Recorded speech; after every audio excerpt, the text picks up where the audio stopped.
안녕하세요. 네, 오늘은 민주올레 동학농민운동편인데요. 선생님, 저희가 지금 첫 장소로 이곳을 왔어요. 이곳이 어딘지 좀 설명해 주시겠어요? 예, 여기 적혀 있듯이 동학농민혁명 모의 장소 사발통문을 작성한 집이죠, 여기가. 여기 보면 네. 설명이 잘 돼 있는 것 같은데 네. 사발통문이라는 게 뭔가요? 사발통문이라고 하는 게 여기 보면 중간에 이렇게 동그랗게 되어 있고 여기 거사를 모의하고 주도했던 20분의 이름을 이렇게 땡 돌아가면서 이름을 적었는데 보통 우리가 어떤 결의를 하거나 할 때 이름을 적을 때 위에서 좌로 적든지 위에서 아래로 적든지 이렇게 하는 게 일반적인데 그렇죠. 왜 이렇게 상당히 특이하잖아요. 네. 사발을 뒤집어 놓고 이름을 이렇게 돌아가면서 적었을까? 여기에 대해서 이제 보통 흔히 하는 이제 해석이 이게 이렇게 하면 주동자가 누군지 정확하게 알 수 없으니까 이렇게 했다라고만 해석을 하는데 사실은 이제 그런 의도도 있었겠지만 사실은 더 중요한 것은 이 동학을 주도하신 분들의 기본 정신이 또 사상이 계급이 없는 위와 아래가 없는 그런 정신을 가지고 돈이 많은 사람이든 적은 사람이든 배운 사람이든 못 배운 사람이든 남자든 여자든 나이가 많든 적든 만나면 서로 접주님 하면서 말을 높이고 인사하고 같이 절을 하는 그런 정신을 가지고 항쟁을 하셨던 분들이니까 그런 정신에 입각해서 위아래가 없는 우리는 서로 평등한 같이 모든 일을 같이 함께하는 동지들이다. 그런 의미가 강하다. 그래서 이 동학의 정신을 가장 잘 이게 표현되고 있는 그런 유물 중에 하나다. 이렇게 봐야 될 것 같습니다. 이게 백성들의 심정이 그냥 이대로 지냈어야 백성이 한 사람이나 어디 살아남겠냐. 이게 그때 실제로 항쟁을 한 백성들의 마음이죠. 이래 앉아 죽거나 서서 죽거나 매 한 가지인데 서서 꽥소리라도 하고 죽자. 그게 사실은 솔직한 그때 백성들의 마음이었던 것 같아요. 그래서 그런 참 비참한 지경에 처해 있는 백성들의 상황을 보고 도저히 참지 못했던 지도자들이 함께 거사를 일으킨 게 동학혁명의 시발이다. 그리고 그것을 최초로 이 집에서 매일 모여가지고 또 계획을 짰는데 그 계획을 해서 내린 일의 순서를 결정하고 결의를 한 네 가지 내용이 거기 있죠. 네. 첫 번째, 고부성을 격파하고 군수 조병갑을 효수할 일. 효수가 뭐죠?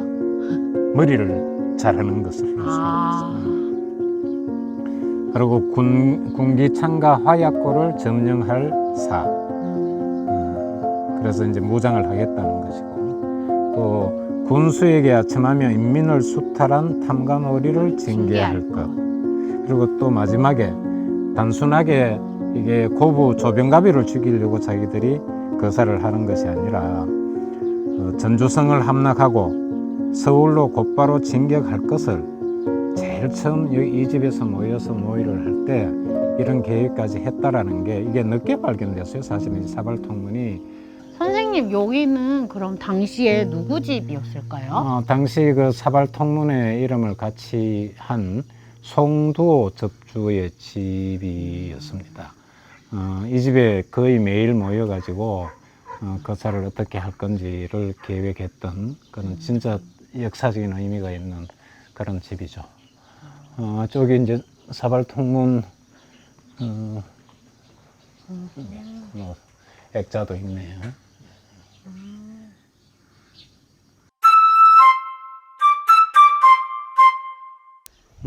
여기가 동학 100주년 기념으로 위령탑을 건립한 그 장소네요. 특별히 누구를 구체적으로 상징한 것은 아니고 여기 이제 기념 위령탑에 이름이 적혀 있듯이 네. 무명 동학 농민군 위령탑 이렇게 되어 있죠.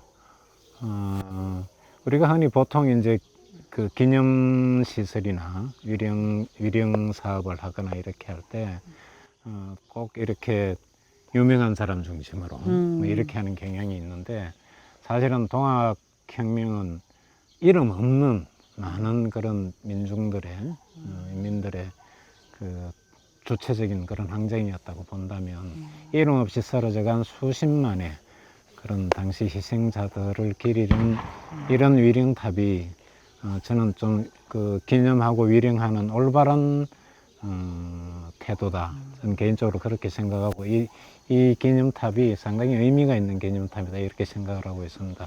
저기 그 위령탑에 저기 새겨져 네. 있는 그림이 어디서 좀 많이 본 것 같지 않아요? 저게 그 이한열 열사 그때 이제 이한열 여사가 체류탄 맞고 이렇게 쓰러지려고 할 때 옆에서 부축했던 그 사진에서 모티브를 잡아서 반화를 만들고 이게 기념탑으로 만들었다고 그러더라고요. 예, 여기가 황토연. 그 동학 농민군이 그 관군과 싸워서 최초로 큰 승리를 거두었던 싸움터죠. 화력은 관군이 절대적으로 우세했으니까 저기 케인에서부터 전투를 치렀는데 그 전문정 장군의 전술에 의해서 의도적으로 패배한 듯이 이쪽으로 유인을 해서 여기서 거의 뭐 섬멸시키는 어쨌든 여기서 압도적인 승리를 거두면서 또 중요한 것은 그 소총등 병기를 다량 한 700정 가까이 여기서 획득을 해요. 그 대포도 한 2문 정도 획득하고 그래서 아마 그 물리력을 바탕으로 이제 밀고 올라가서 전주성을 점령하는데 결정적인 역할을 했고 여기 이곳에서의 대대적인 승리 때문에 관군들이 동학군을 두려워하게 되는. 자, 기념관 안으로 들어왔습니다.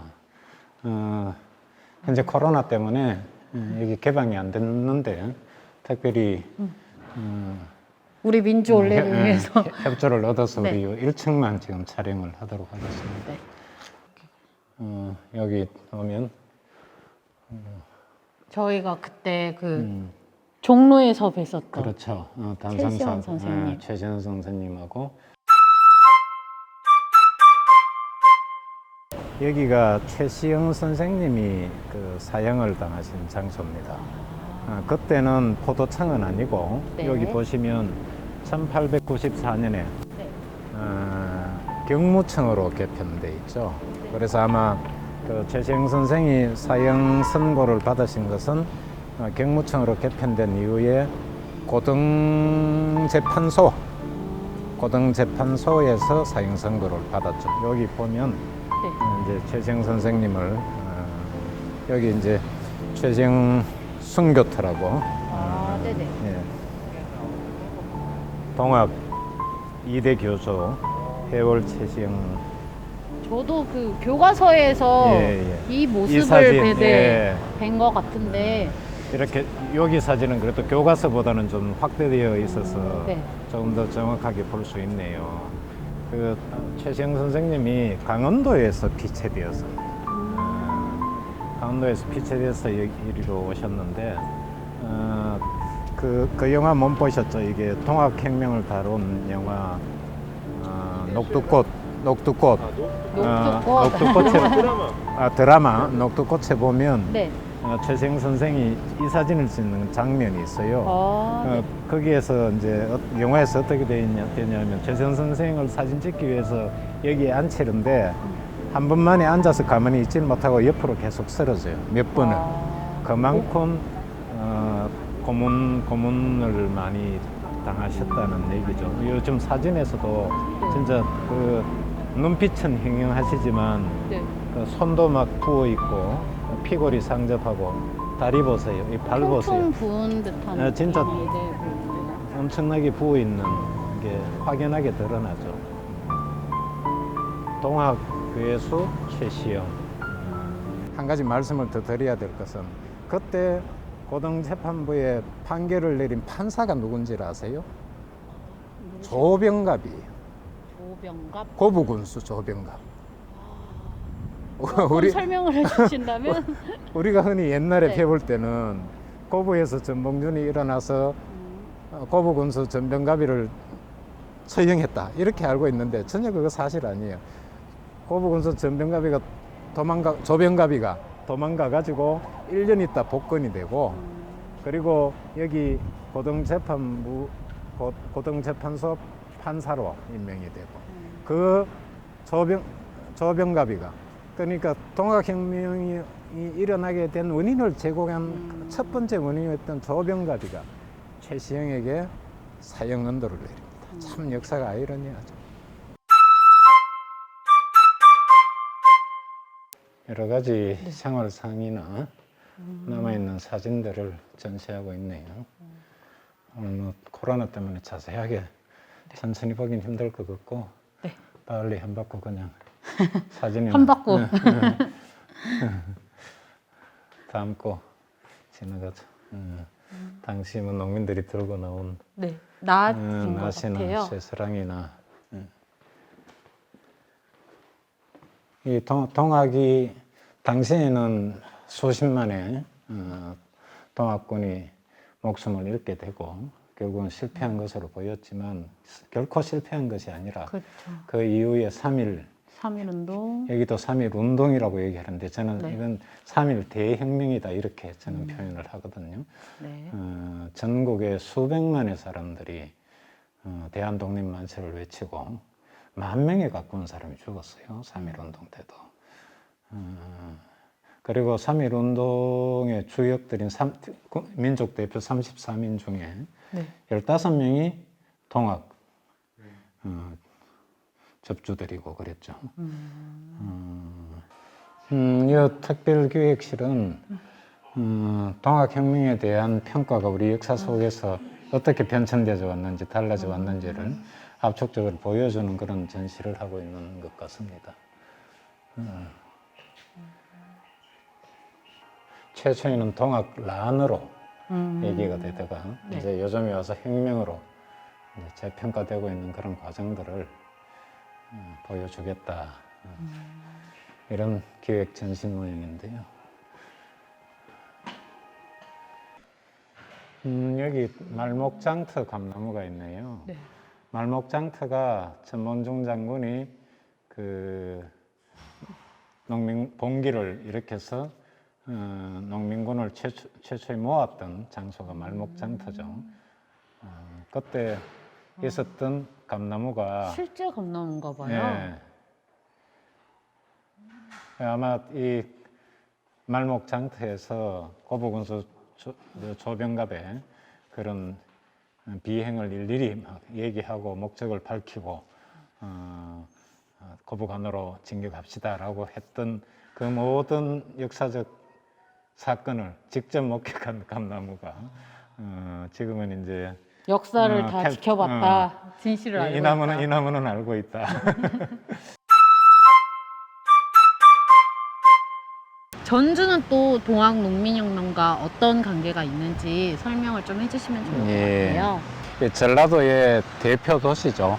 가장 오래된 도시이기도 하고 당시 전라가명이 여기 전주에 있었죠. 이게 이제 당시 전라가명에 그 문이 4개가 있었는데 동서남북에 지금 다른 데는 다른 곳은 다 없어지고 네. 이게 남쪽 문인 풍남문. 풍남문 이게 현재 유일하게 남아 있는데 이 이제 전라가명을 동학 농민군들이 점령을 하고 여기에서 이제 상당 기간 동안 전라도 지역을 실질적으로 자치를 하고 했던 장소죠.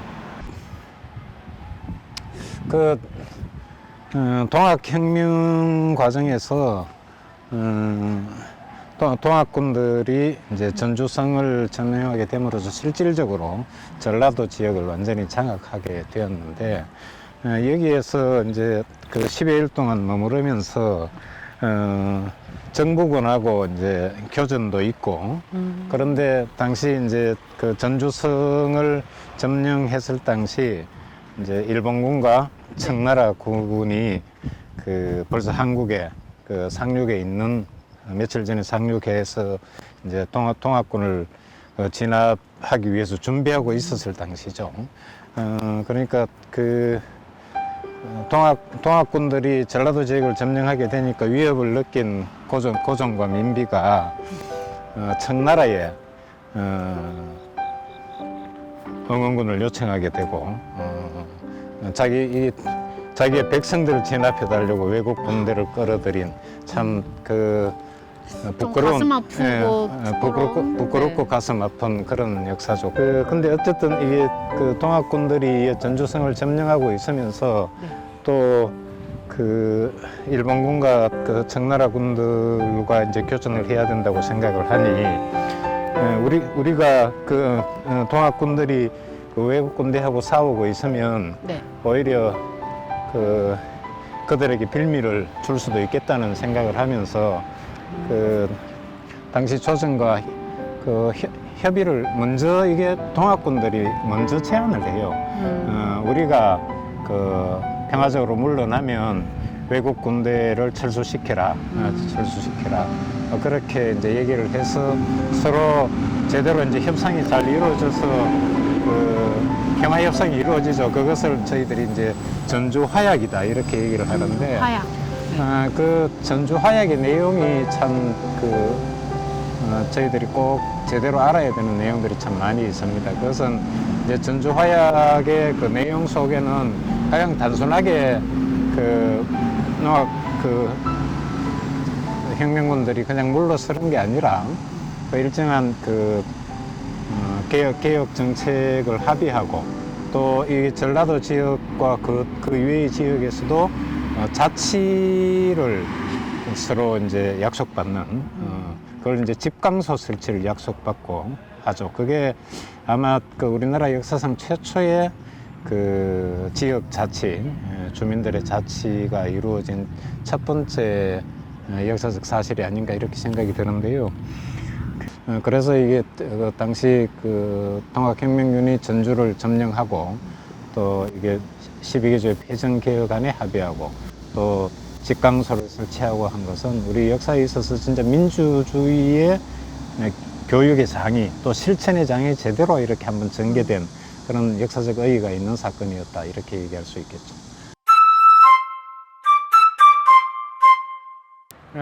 여기는 그 전주에서 유명한 덕진공원입니다. 이 안에 전봉준, 김계남, 손화중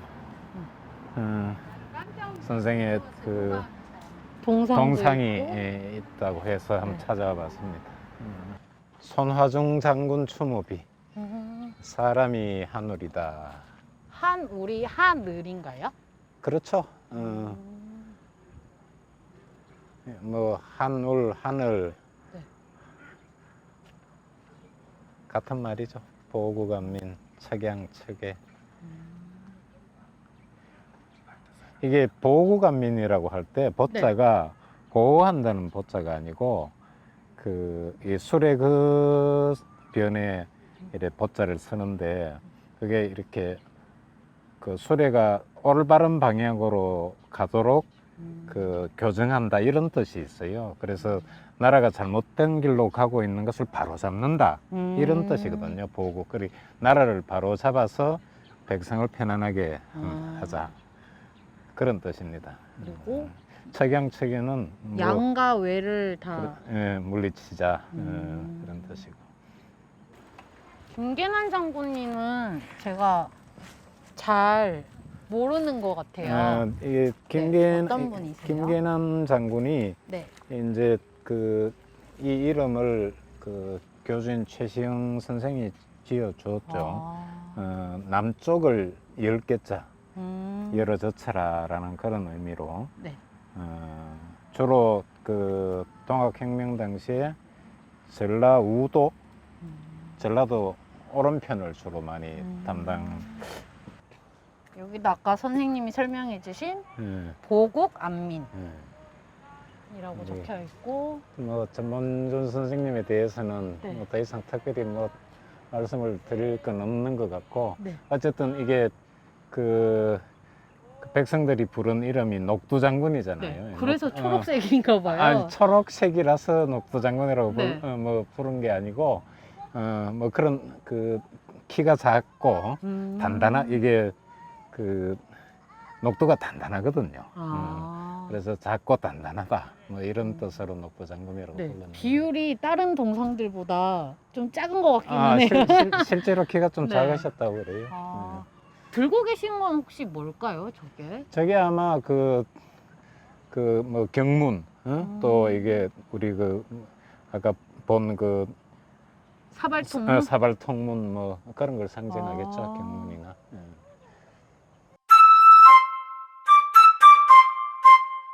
네. 네, 이제 이 동학 우리가 마지막 지역인 우금치 위령탑이 있는 곳에 도착했습니다. 저희가 지금 현재 위치가 공주죠? 그렇죠. 예, 뭐 지역적으로는 공주인데 모든 동학 교도들이 공주를 점령하기 위해서 꼭 이 지역뿐만 아니고 네. 여러 군데서 이 부근 지역에서 산발적으로 많은 전투를 치렀고, 그리고 가장 많은 네. 동학군들이 죽은 장소가 여기죠. 여기서 우금치 전적지입니다. 그러니까 1차 때는 주로 이제 동학 그 군인들이 내걸었던 내걸었던 그 주장이 그 반봉건, 신분 철폐 뭐 이런 게 주를 이루었다면, 2차 기포했을 때는 일본군을 몰아내기 위한 척외가 가장 중요한 주장이었죠. 일본군을 몰아내지 않고서는 자주 독립국가를 건설할 수 없다라는 확고한 생각을 가지고 전쟁을 치른 것이죠.